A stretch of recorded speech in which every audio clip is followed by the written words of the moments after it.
자, 여러분 이어서 보겠습니다. 네. 자, 여러분 86페이지 이어서 봅니다. 제5절 양도소득세 계산 구조 있죠? 여기 펴놓고 제 설명을 쭉 듣고 나중에 교재 이따 보겠습니다, 여러분. 자, 보시면은 양도소득세 어떻게 계산하느냐, 그 계산 구조를 보면요, 양도소득세 계산 구조 어떻게 계산하느냐, 계산 과정을 보면 먼저 양도소득세는 이렇게 계산합니다. 양도가액 있죠? 이번에 파는 양도가액에서요, 이번에 파는 가격에서 필요경비라는 걸 빼요. 그래서 필요경비를 빼서 자, 공제해서 뭘 구하냐면 양도차익을 구합니다. 양도소득세는 양도소득이 있어야 되겠죠? 정확히 얘기하면 양도차익에 부과하는 그런 세금이에요. 그래서 1억 원에 샀는데 1억 원에 팔았다 그러면 양도차익이 빵이니까 그래서 세금 안 내겠죠?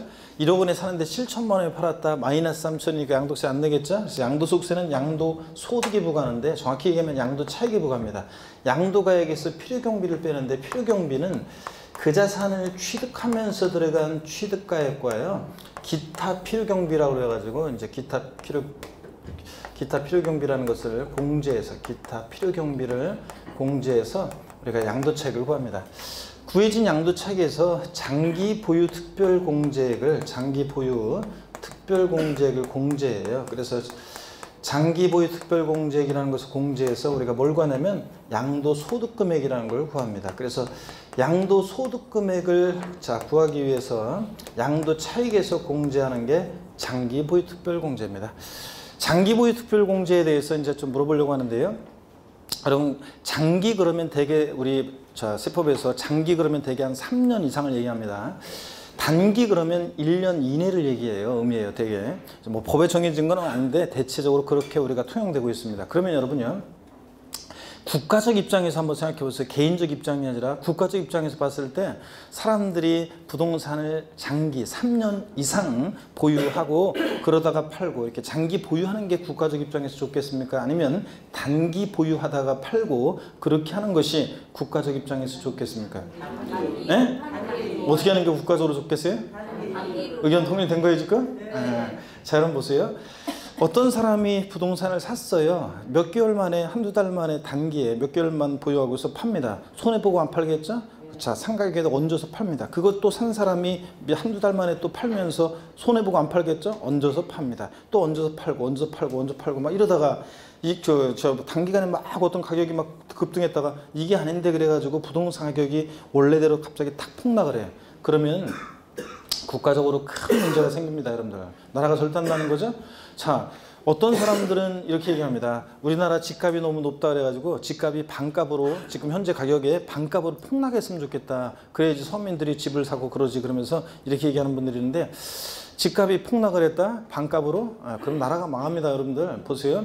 여러분들, 예를 들어서 내가 갖고 있는 집이 지금 5억이야. 근데 이게 2억 5천으로 떨어졌다고 생각해 보세요. 그러면 여러분 재산이 반으로 줄은 거죠? 우리나라 사람들은 주식으로 재산 증식하는 게 아니라 다 부동산에 몰빵하는데 그게 반값으로 떨어지면 내 재산이 반으로 줄었어요. 은행은 5억에 맞춰서 대출을 해줬었는데 그게 절반으로 줄면 은행이 부실해지고, 여러분 개인도 자산이 반으로 줄었죠? 그러면 소비를 하겠어요, 안 하겠어요? 하나지, 여러분들. 그러면 국가적 연쇄적으로 다 여러 가지 부실화되고 여러 가지 문제가 생깁니다. 그래서 우리나라가 집값이 소득 대비해 가지고 사실 집값이 좀 너무 높은 게 사실이에요. 자, 왜냐면 우리나라는 주식에 투자하는 게 아니라 부동산에 투자하기 때문에, 자산 증식을 하기 때문에 높아요. 지금 집값이 너무.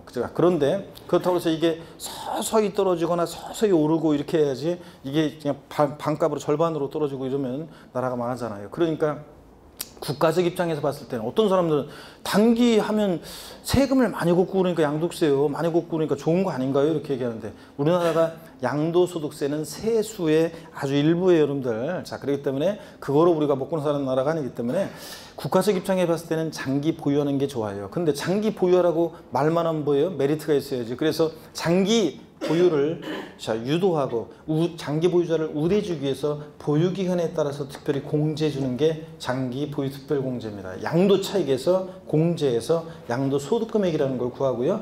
구해진 양도소득금액에서 양도소득 기본공제액이라는 걸 공제해요. 그래서 양도소득 기본공제를 공제해서 우리가 뭘 구하냐면 양도소득 과세표준을 구해요.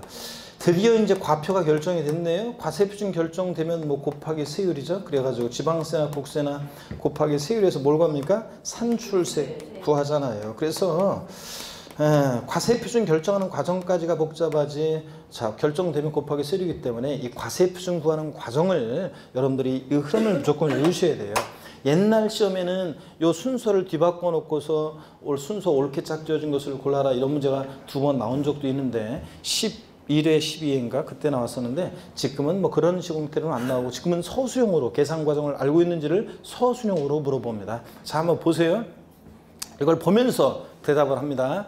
양도소득세 계산 과정에서 양도소득 금액을 구하는 경우에 맨 마지막으로 공제되는 것은 자 뭡니까? 네? 양도소득세 계산 과정에서 양도소득 금액을 구하는 경우에 맨 마지막으로 공제되는 것은 뭡니까? 아이고 우리 아이고 그냥 보면 다른 데서 그냥 기본공제라고 하는데 자 여러분. 자, 양도소득세 계산 과정에서 양도소득 금액을 구할 때라고 그랬죠, 제가? 양도소득 금액 구할 때 맨 마지막으로 공제되는 거 뭐예요? 장기보유특별공제고. 양도소득 기본공제는 양도소득 과세표준 금액을 구할 때 맨 마지막으로 공제되는 거고요. 자, 또, 뭐, 시험에서 뭐, 다양하게 물어봐요. 양도소득세 산출세액은, 옳은 거 골라란 문제에서. 양도소득세 산출세액은 양도차익에서 장기 보유 특별공제와 양도소득 기본공제액을 공제한 금액에 해당 세율을 적용한다. 맞잖아요. 이런 식으로도 물어보고. 그래서 계산 과정을 알고 있는지를 서술형으로 물어보기도 합니다.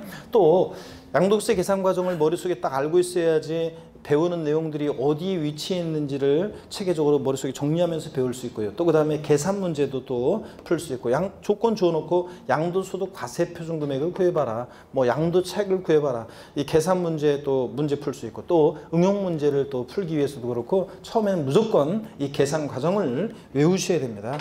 자, 어떻게 외우냐면요. 보세요. 머리끝 잘 땁니다. 가, 필, 차, 장, 소, 기, 과입니다. 그래서 가, 필, 차, 장, 소, 기, 과인데요. 차장이 중요해요. 양도차익 계산, 장기 보유 특별공제 중요합니다. 제가 양도차익 요번에 양도차익과 관련한 거, 계산 관련한 거, 양도차익과 관련한 거 시험에 나온다고 했는데 나왔죠? 장기 보유 특별공제도 시험에 나온다고 했는데 안 나왔어요, 이거는. 자, 근데 29회 시험은 장기 보유 특별공제는 하여튼 29회 시험에서는 무조건 나온다고 생각하면 됩니다. 독립화 문제로 무조건 나올 거예요. 그래서 차장이 중요합니다. 양도차익 계산, 장기 보유 특별공제, 차장이 중요한데 자, 여러분 저를 보세요. 고개 잠깐 들어보세요. 차장 그러면 어떤 차장이라는 단어를 딱 들으면 뭐가 연상됐는지 본인이 난 차장 그러니까 뭐가 딱 순간적으로 떠올랐는지 한번 제가 한번 물어보도록 하겠습니다. 차장이라는 단어를 들으면 뭐가 연상됐느냐? 제가 딱 보니까 있잖아요. 이쪽 분단 맨 끝에 우리 그 남성 아니 그 저 사장님 말고 우리 그 곤색 옷 입은 목폴 한 본인 자, 차장하면 뭐가 떠올랐습니까? 에? 차장하니까 뭐가 떠올라? 빨리 얘기해. 모르겠다고? 아이고 뭐 이런 것도 뭘 몰라. 자, 여러분 봅니다. 자, 그러면 물어보겠습니다. 우리 차장하니까 뭐가 떠올랐어요? 에? 차장 1,000원이 뭐야? 에?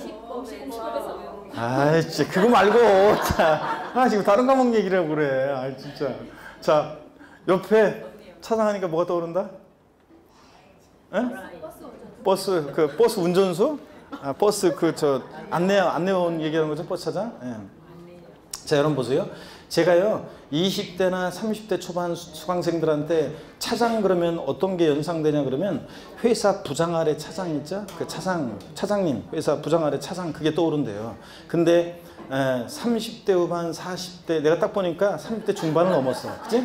그래서 30대 후반부터 시작해서 40대 50대 60대들은 분들은 묻지도 않았는데도 옆에서 끼어들어가지고 버스 차장 떠오른대요.